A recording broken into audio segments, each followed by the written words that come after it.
Hello Team FD and welcome back to Sunday Vibes. No pub today owing to COVID-19 related issues annoyingly, but I'm still joined by two absolute lager louts in Zach Jelab and Doogie Critchley. How are you on this fine day, gentlemen? Starting with you, Zach. Yeah, not too bad, thank you. Not too bad. Never been called a lout before, let alone a lager lout. So, not a bad intro. You're welcome. What about you, Doogs? Yeah, I'm good. It's a little bit cooler today, which I'm enjoying. I've just been doing some cooking. I've got some people coming over tonight and, wanted to take the opportunity before editing this afternoon. So I was just making a little Persian chicken marinade. So now I'm ready for Sunday vibes, yeah. Okay, so is this a new dish? Are you being experimental or is this a Critchley hallmark dish? I've made it once before, just for my housemates, but I've got one of my oldest friends and her boyfriend coming over tonight. So I thought I'd whip it out again. But yeah, it's turmeric, honey, chicken. Hold on, glaze. are we still talking about the food? Chicken, yeah, exactly. Well, you don't make that stuff for me, mate. You've never cooked anything for me. I know, you guys will have to come over, along with all the Sunday Vibes crew. We could have a massive cook-off. From massive dishes then to massive transfers, this episode is all about deals that could break the summer transfer market. And we're going to kick off with Haaland's potential move, his £150 million move to Chelsea. I'm sure Zach is absolutely salivating over there. Bit of background. It is worth re-emphasising that Chelsea spent an enormous £222 million last summer on the likes of Havertz, Werner, Chilwell, Ziyech, Mendy, and their net spend of 170 dwarfed that of their rivals. So it didn't sell in the same way that maybe Man City, Man United and Liverpool did as well. But their season ultimately ended very well, didn't it? Finished with 5 more points in the league, reached an FA Cup final, of course won the Champions League, beat a host of top teams along the way. So a lot of positive energy around Thomas Tuchel and around Chelsea's chances, despite the fact they've not made inroads into the market as of yet. But what I thought was really interesting was how they were selling their assets to raise the funds for Haaland, right? Because no one stockpiles talent like Chelsea, Zach. So what's happened so far? How is Marina Granovskaya going to generate that 150 mil to make Haaland a reality? Yeah, I mean, there's kind of two ways it's happened this year. Players at Chelsea are willingly selling, and then players at Chelsea have had to sell, maybe being forced to sell by the players' kind of agents, stuff like that. I mean, the players at Chelsea have kind of willingly sold. Obviously, Willy Caballero is left on a free. Olivier Giroud and Victor Moses both left. I think that's going to generate about £5 million between them.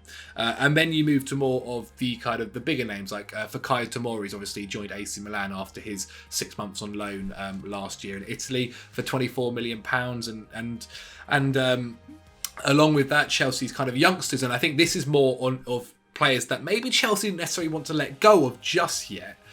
Maybe they would have rather them have a loan move to these clubs rather than selling them.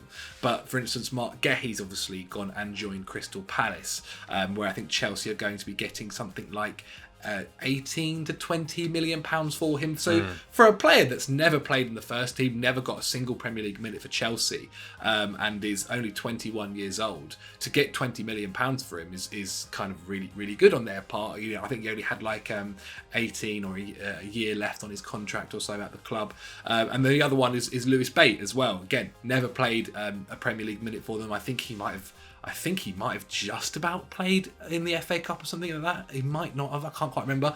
But yeah, he's another one, 18 years old, a guy that these names probably aren't, if you're not a Chelsea fan, you might not have heard of them. They are just these academy guys at Chelsea who are highly talented and highly rated at Chelsea.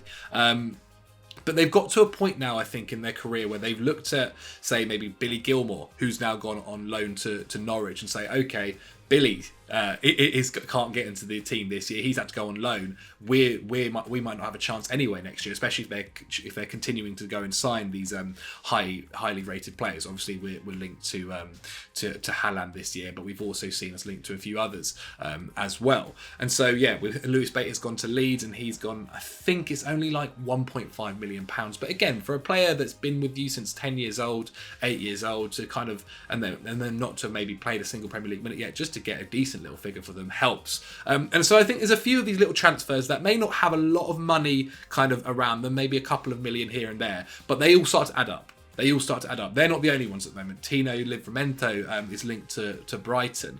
He could possibly be on a move as well. And there's a few others of the same sort. I think Dijon Sterling was possibly going to leave, but he just signed a new contract at Chelsea.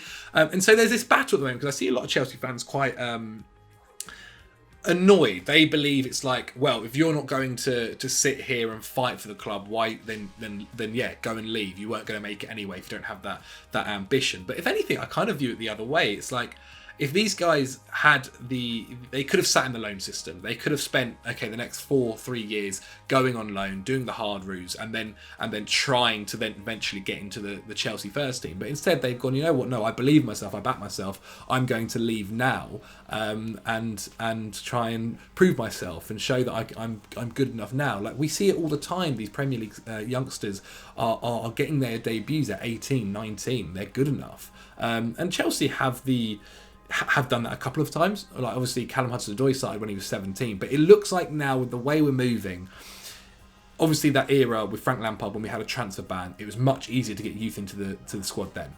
It's nowhere, it will never be like it was in that season, like where we had Reece James, Tammy Abraham, Mason Mount, Tomori, Callum Hudson-Odoi, 5 players coming through. It's never going to be like that again. But I think what we might see is 1 or 2 every year possibly come through. Billy Gilmore, Tino Andrew, and these kind of guys come through. So yeah, there's been a mix of players leaving of high value. Like, Chelsea still have to get rid of some other kind of deadwood per se players, like your Emersons, maybe your Danny Drinkwaters, your Bakayokos. Like, these guys have been at the club for so long now, and Chelsea are yet to find them. But it's still not necessarily a seller's market for a player that isn't necessarily wanted by everyone.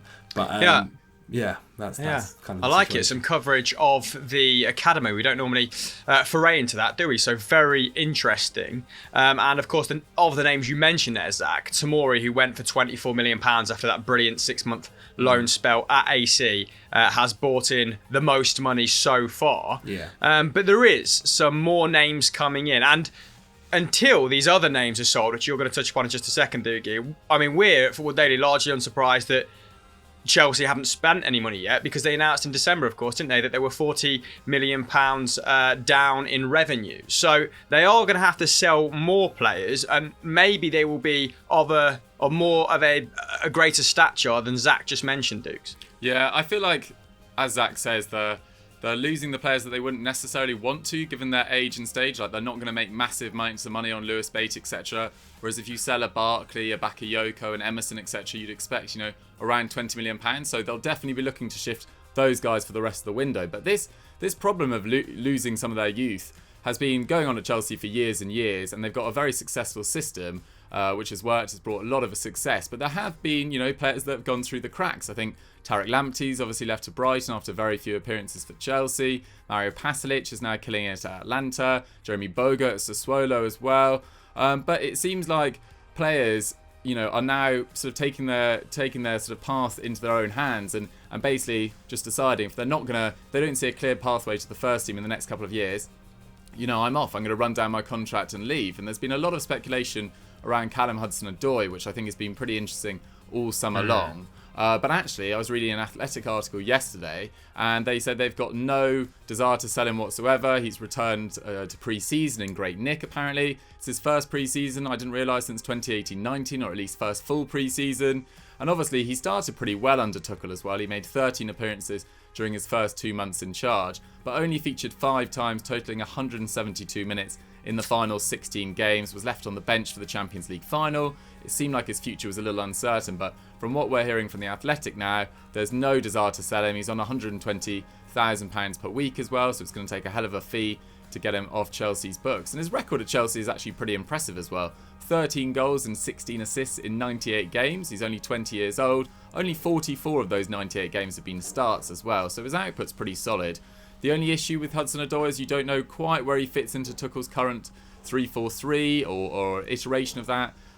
He played some games at right wing back there. From what I heard yesterday, they're looking to move him further forward this year, but there's obviously a hell of a lot of competition on the wing. So we'll see what happens with Hudson-Odoi. The player that seems maybe more likely to leave of that sort of Chelsea youth that are coming through that would attract a bigger fee is Tammy Abraham.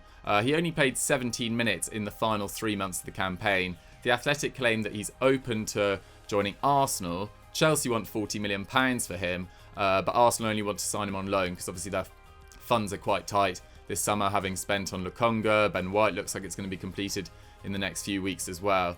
And obviously Tammy Abraham's future and potential move to Arsenal is kind of tied up with the futures of Lacazette and Nketiah as well, who are both in their final years of their contract. I didn't realise that they'd offered Nketiah a new deal, but he wanted assurances over his first team future, and it feels like Lacazette, it might be the time to sell him before he can leave for free next year. And Abraham, I feel like, would be a good option for Arsenal. It's really split the FD WhatsApp chat. Some of the Arsenal fans not so keen on it. Some of the Chelsea fans more keen on it, from their perspective as well. But he's got 21 goals and 4 assists in 56 Premier League games since the start of 2019-20. I think he's a very good striker and a real difference in terms of his traits compared to Lacazette, Aubameyang and Nketiah as well. So I think he'd be a great pickup for Arsenal.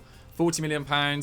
If they could get him on loan with an option to buy at the end of it, that would be perfect, I think, for them. Obviously, West Ham and clubs like that are also interested as well. So it seems like Chelsea, with all these departures, are gearing up for a massive, massive signing. And they're just putting a little bit of pressure on themselves and getting that Haaland deal over the line, it feels. Yeah, I think Chelsea probably already made their best signing in Thomas Tuchel, haven't they, in 2021? But there is a element of the fans being disgruntled, and I feel like they see history or the opportunity for history to repeat itself with regard to past failings. There's now sort of a weird environment developing where it's like Haaland or bust, right? Especially with Kane and Grealish potentially going to Manchester City, and obviously the more those deals are spoken about, the more under fire some Chelsea fans feel. Zach is one of the more reasonable ones, I will say that. But the 2015 and 2017 windows keep being mentioned, don't they? And these are the windows after they won the league and then subsequently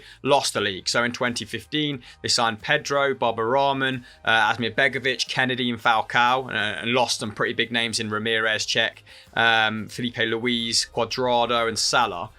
And then in 2017, they signed Morata, Bakayoko, Drinkwater, Rudiger, Zappacosta, Emerson, Giroud. So had huge turnover in these windows, which is where I do think that this window is going to differentiate itself, right? I think there's going to be more consistency moving into the season going forward with regards to how Tuchel utilises talent.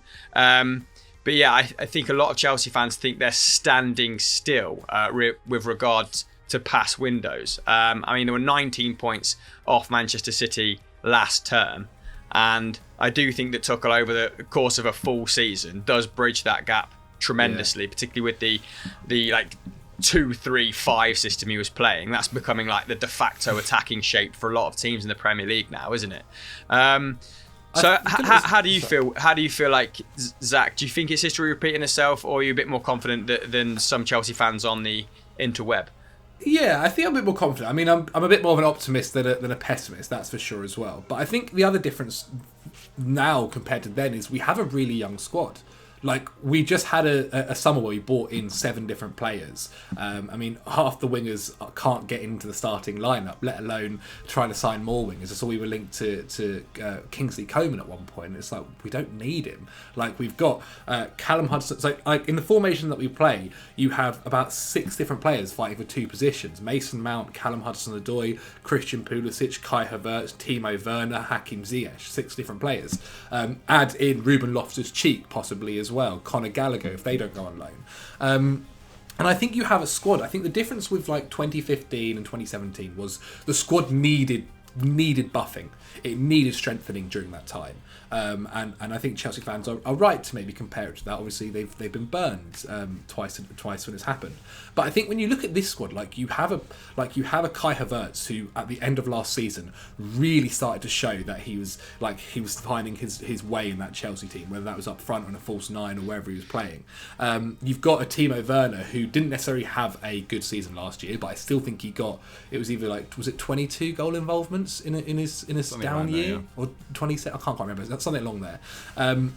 You have your Mason Mount, who's only 22 years old, or 22 years old. Like, the squad is still so young. You've got Billy Gilmore, who's gone on loan, and will, next season, you hope to be in that first team starting next to him. And so I don't necessarily look at it and like I'm worried too much. Like, we have so many players. The squad is so big and so talented as it is, and so young, that I don't necessarily like look at it and go, oh my god, if we don't sign anyone, it's the worst thing in the world. I still think we'll be getting top 4 football.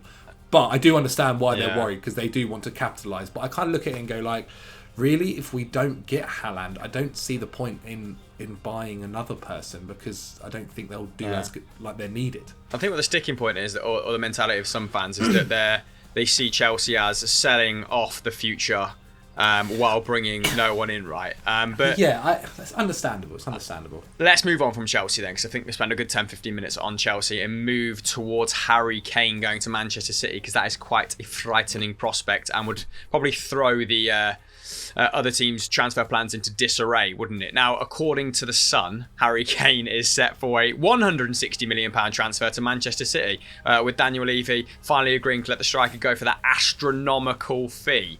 Now, the story is that Kane told of his joy at his pending Manchester City move while he was, best man at his brother's wedding. And that's where the story's essentially leaked from. Zach, you did an episode on We Need to Talk, sort of scrutinising the finer points of this. Is it as close as the tabloid are making out, or are they sensationalising it somewhat shockingly?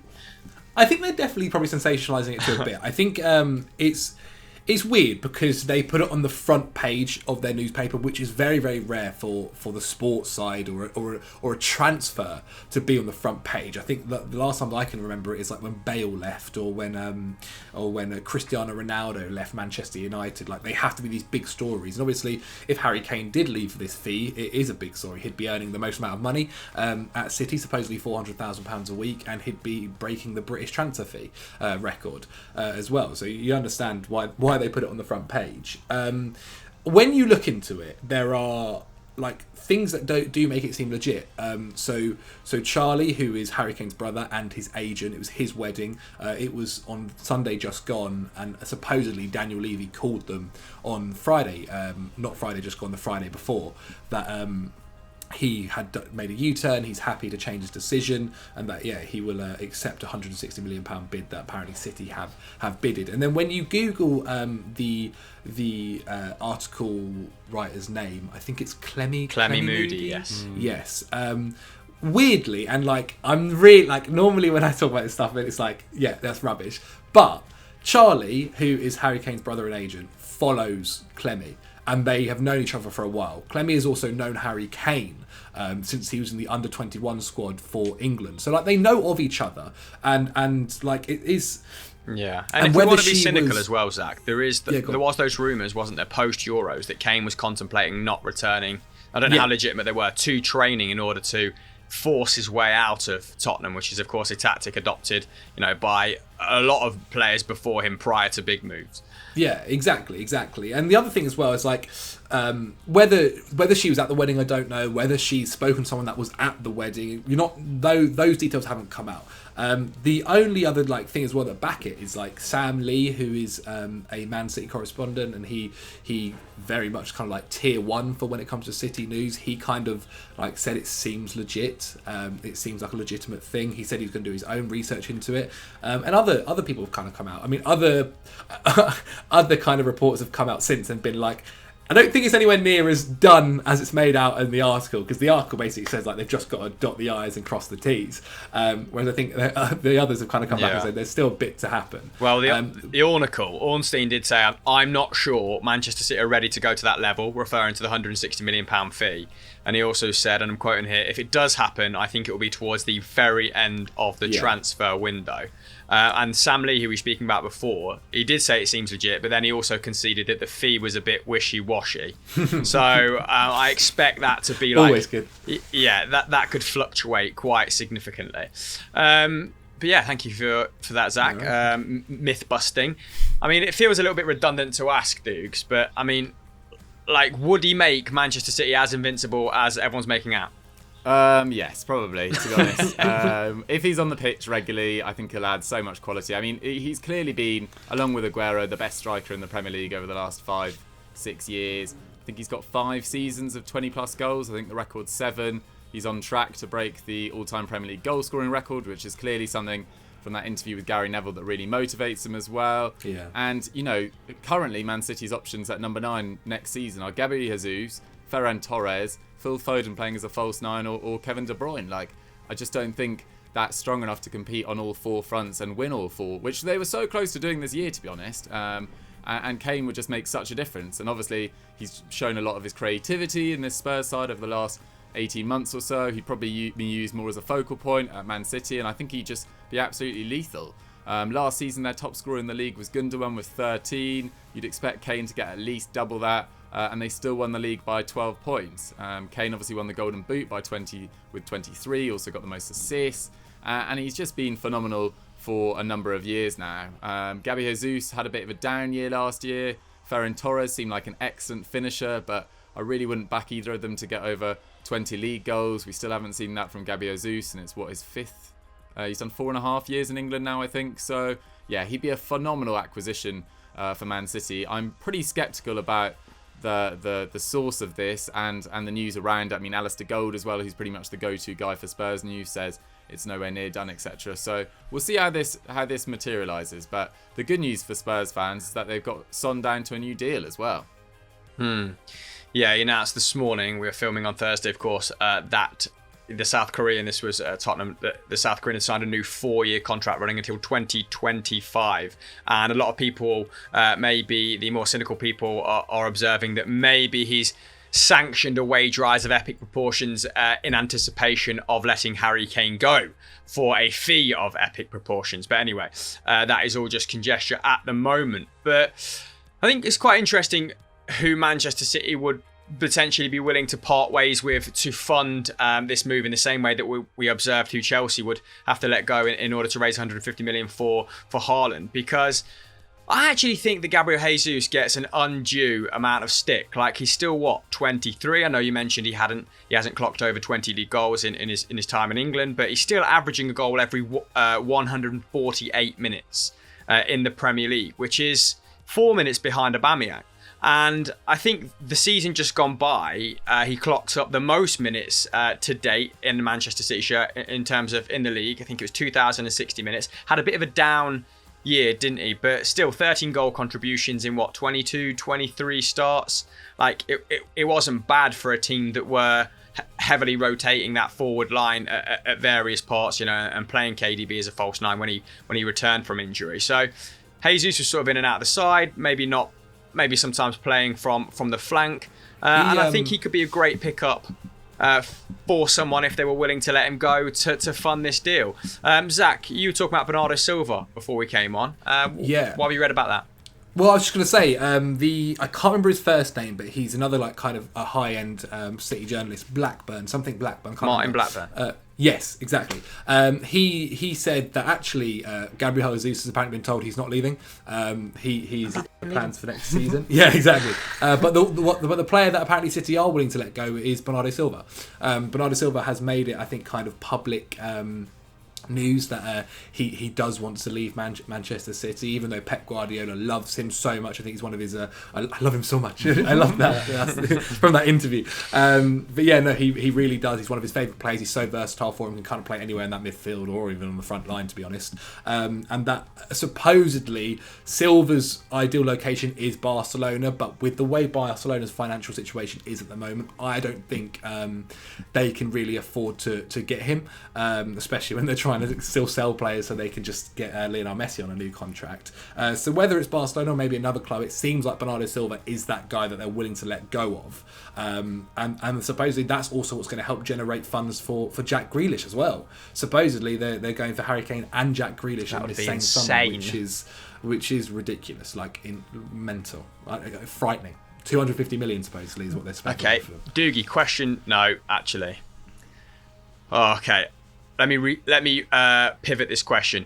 Which double signing would make the biggest difference moving forward to their side in terms of a leap of quality? Varane and Sancho or Grealish and Kane? Great question. Wow. I mean, City are pretty good already. City are very good already. I think Kane and Grealish would get them back up to close to the 100-point mark, I believe, which is just a joke. But I think probably in terms of enjoying watching them play, in terms of like a team structure, in terms of balance in that side, I think the biggest quantum leap in all those areas would actually be with Man United.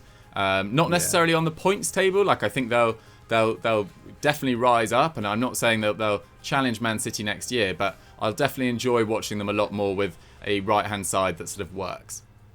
Yeah, an actual right winger. That'd be great. Let's stick with Manchester United then. Let's move on to Paul Pogba to PSG, which has kind of materialised pretty quickly, right? I think people, myself included, just thought this was paper chat, just thought that, you know, the links to PSG were to drive up his contract offer that he was going to get from Manchester United.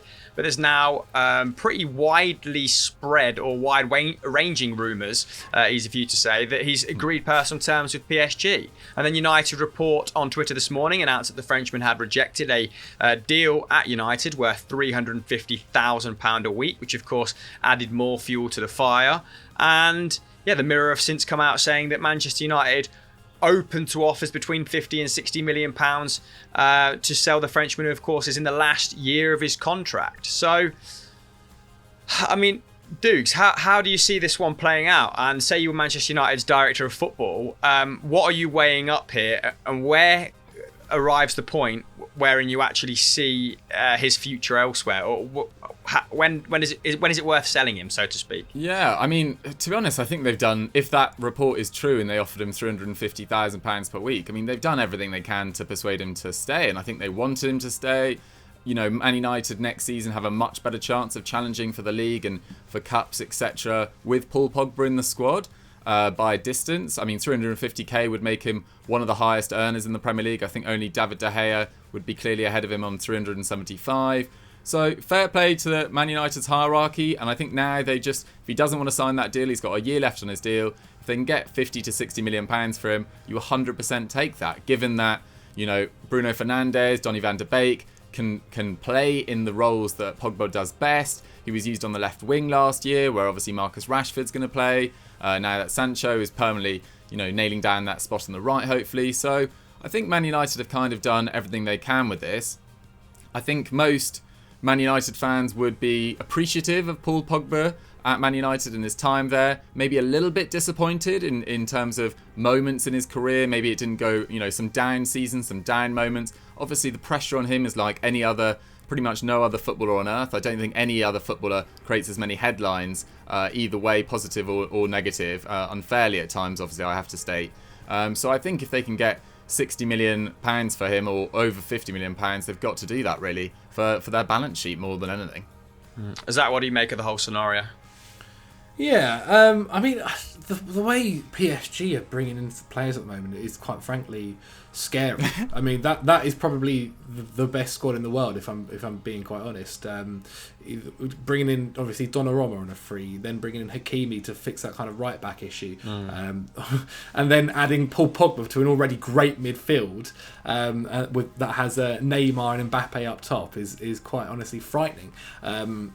And that's before they've even sold anyone just yet. It's probably the best squad for names. Whether they all gel together, that's up to Pochettino, I guess. I personally, I think he ends up staying. Really? I think he ends up staying. I don't think it'll happen. I just feel when it comes to Paul Pogba and leaving, like, it seems as if it happens every single year, every couple of months. He's you know, stories about him leaving, and it never actually happens. And then in the end, I reckon he might end up signing another deal. Maybe he ends up getting a bit more money. Maybe he wants to be the highest paid at Manchester United and go above David De Gea. Just yet, I think. I don't think enough has come out yet either in terms of sources to quite make me believe it just yet. But I mean, if it happens, I don't necessarily think. I think United have enough players, as Doogie said, in Van der Beek and Bruno to kind of cover those positions. And I'd be very interested to kind of. I mean, it's a huge step up for Van der Beek, who kind of barely played last season. Obviously, was injured as well throughout it. So yeah, it'll be interesting. I just don't quite believe it. I personally think Kane has a higher possibility to joining City than Pogba to PSG. Spicy. Combining what you've both said there, like what actually would concern me from a Manchester United fan's perspective is that United triggered that extra year on his contract last year. So effectively they've had 18 months to formulate a new deal or to like placate his camp. And the fact that he's rejected their latest offer, which they clearly thought was good enough, or which was maybe the max they were prepared to offer him, is the point of difference this time round. It feels a little bit more final. And obviously PSG are prepared to make him their third highest earner. He's now 28, like he's not going to get as big a pay packet anywhere else, of course, in his position. He's not a pacey forward. He could probably play at the top level till he was 33, 34, no problem. So he does have 5 or 6 years good service in him. But it does feel a little bit different this time round. PSG, like you mentioned, Zach, do need to offload some players, though, because they reported to the DNCG, which is like the French football's financial watchdog, that they need to, effectively they need to reduce their deficit from 300 million euros to something more manageable before they can add someone of Paul Pogba's caliber and someone on Paul Pogba's wages, right? So they've got to sell Sergio Rico, Areola, Rafinha, Kazawa, Kura, Herrera, Sarabia, Mitchell Backer's already gone to Bayer Leverkusen for just 7 million euros, hasn't he? I don't see them getting a huge fee for anyone there. Maybe Sarabia off the back of a decent Euros will get a middling fee. But they've got an awful lot of business to do, I guess, before ratifying this deal. I mean, maybe a more interesting question. Like Doogie observed, United not in a perilous position because he probably would be playing off the left at the start of the season, especially if Rashford has that surgery on his shoulder, right, which is still up in the air. It's not been fully decided as of yet. Rashford's still sort of decompressing over in Vegas, isn't he? He might be back now. That's just what I saw on Twitter last week. But yeah, they're probably going to still move forward into next season in a double pivot. I know people have said that Ollie's going to move away from the double pivot, but I'll believe that when I see it. And it probably still would have been McFred starting.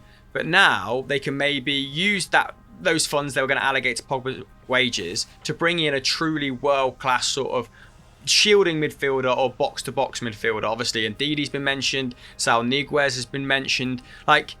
What are your thoughts, Doogie, and where would you redirect that large chunk of money? I loved the Camavinga rumours, to be honest. I thought that was exactly the calibre of player, exactly the age range, exactly the price that they should be going for. Obviously not a like-to-like Pogba replacement. We talked about it on Sunday Vibes, I think, a couple of weeks ago, so I won't go too much into his skill set, but can kind of do a bit of everything. His role slightly changed from a more defensive midfielder to sort of a box-to-box player, at least more. In the last year, he freely admitted that it wasn't his best year, 2020-21, and I think Rennes would be willing to sell if they get the price right. Other names, Aurelien Tchouameni had a great year at Monaco. He was linked with Chelsea a couple of months ago. I know that Brozovic is looking for a contract, a wage rise into Milan. Obviously at a very different age and stage of his career, but I still think he's 28 or 29, Brozovic. So if they got him in a short-term deal, I basically just want to see someone who can hold that midfield and release the players in front of him more effectively than Fred and McTominay.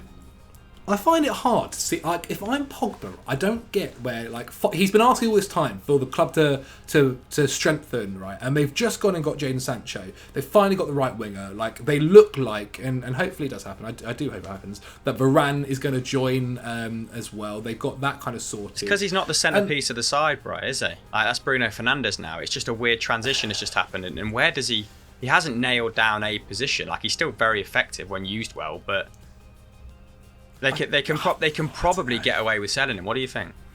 I mean, yeah, no, 100%. I completely agree that if someone offers you the 60 million that you kind of want for him, and as I said, you don't have to pay him these high wages, and you can then go and spend that and you've got a guaranteed Camavinga or whoever to come in and kind of replace him, then yeah, I think you should do it. But I just think if I'm Pogba and I've just been offered, and maybe it is just a way to try and get more money, he wants even more, but I've just been offered 350k, and I finally see the United team looking like they're going to try and challenge, and they're bringing all these players to try and challenge.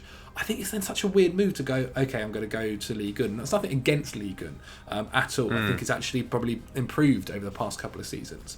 And maybe, I don't know, maybe he's getting offered even more money over there if he does go there. And the idea to play with Kylian Mbappe and Kylian Mbappe and Neymar is maybe more attracting. Or maybe even just going home is also an attracting thing for him as well. I don't know whether his family lives in Manchester or not.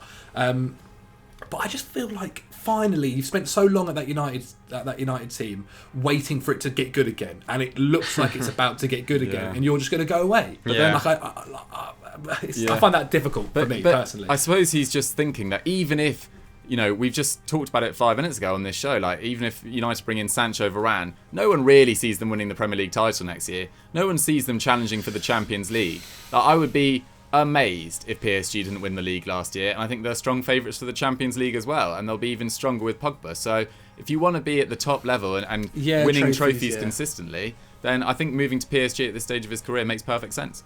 Yeah, and when people say timing is everything in football, you can just look at Paul Pogba's Manchester United career as something that is hugely indicative of that. Here's a player that could have, like, that should have been the best midfielder in the world, like has that talent, has that ability for the last 5 or 6 seasons, and maybe if Manchester United had a manager that wanted to play a 4-3-3, give him a little bit more license to roam, he would have been that guy, right? But he arrives, Jose Mourinho's at Manchester United, of course then Ollie takes charge, and you've got sort of Louis van Gaal was prior to Jose as well, right? And you've got a lack of joined up thinking when it comes to transfers, this constant squad rebuilding every season. He has put up a world-class season at Manchester United, but yeah, it feels like they've just permanently been rebuilding during his time there, and now it's got to a point where, yeah, like I said, he's not the centrepiece, and maybe inexplicably so, right? But yeah, I think there's definitely value to be had. Saul Niguez for £40 million. I'd love to see him at a Liverpool, at a Manchester United, because that's kind of come out of the blue in the last week, hasn't it? And I think there might have been a video of him outside Atletico's training ground saying that, like, they're forcing me out, which is obviously unfortunate for him and a bit sad. But La Liga's loss would be the Premier League's gain, I think, in that regard. I'd love to see him, proper lung-busting midfielder, strut stuff in the Premier League. And when people say to me on Twitter, do you think Van der Beek can fill Paul Pogba's shoes? He's not even in the same league as Paul Pogba. But let's hope he is utilised in a better way this season. I would like to see him get more minutes. Anyway, let's move on to some quick fire questions then. That was 3 big transfers covered in quite sizable fashion. Right, let's open with my LXSFC's question. Who is the youngster with the highest ceiling? Haaland, Mbappe, Sancho or Pedri, Zach? Oh, God.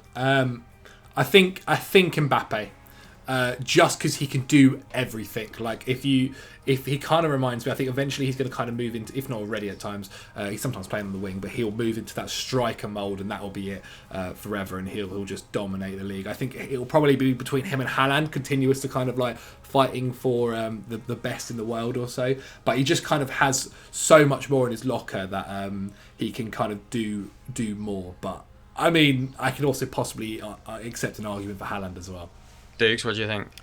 Yeah, I think Mbappe's the better technical player. Probably relies less on his physical attributes, which suggests that, like Messi, he'll probably continue to impact games long into his 30s. Haaland, not saying he won't, but I just don't think he's quite as good technically as Mbappe. I mean, Pedri's an interesting shout here, but I mean, I think he's played about 65 games this year. I saw a very funny tweet about a photo of him at the start of his Barcelona season and a photo of him at the Olympics yesterday on Spain's opening game. And he looked like a shell of himself, to be honest. He looked like he had PTSD from his season. He's averaged a game every 4 days so far, I think, this year. So I think he needs a break, to be quite honest. And at 18, it is actually a little bit dangerous. But yeah, Sancho's got a massive future as well. But I think Mbappe. Yeah, I think highest ceiling, like, that question pretty much answers itself. Who would I rather watch for 90 minutes? Like, who gives me the most satisfaction as a footballer? And I got to say, Pedri is making tremendous strides. Every pass just sends shivers up my spine. It's just perfection. Swagato Sarkar 99, shout out, big up. has asked us, the first manager to get sacked this season will be ? Let's keep it Premier League based, and I'm sure we'll do a sacking special a little bit closer to the season, so we can refine our answers then, gentlemen. But who springs to mind straight away, Dukes? I don't want to be harsh on the new managers, Patrick Vieira and Bruno Lage, but they seem like quite good candidates.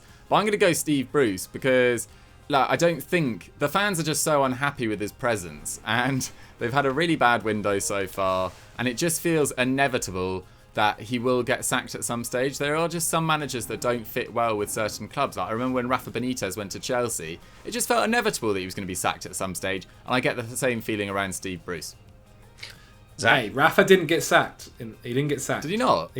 No, he was interim, wasn't he? He was interim. And actually, by the time he left, he actually kind of won everyone back over. Well, he won the Europa League, didn't he? Yeah, everyone's like, he's all right, isn't he? He's okay. He got Torres to put up a 20-goal season, didn't he? That seems some incredible, man. Yeah, exactly.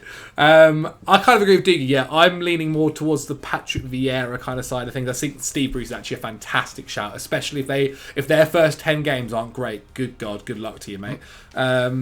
The only other person I can think, maybe one of the promoted teams, Watford. We all know what Watford are like. If they kind of have a bad beginning, then their owners might kind of pull the trigger as they kind of do quite often. So yeah, I'd say I kind of agree with Doogie, either Vieira, Watford, or maybe Steve Bruce. It says a lot that I also have forgotten the name of the Watford manager. We just refer to it as Watford now. It's just like no one bothers to get emotionally invested. Also, just because it's a new one every 4 months, you don't know anymore. It's with an X, isn't it? Zisco. I would probably concur with you boys. Right, let's move on to personal questions to wrap the show then. What is the most you've paid for a haircut? Well, Dukes, yours is 0, isn't it? You still paying yours? It's my own. I've made a nice little saving on that actually, and but even back in the day, the pre-2016 when I actually had hair, probably not a lot to be fair. Maybe like 15 quid. I've never have a very complicated haircut.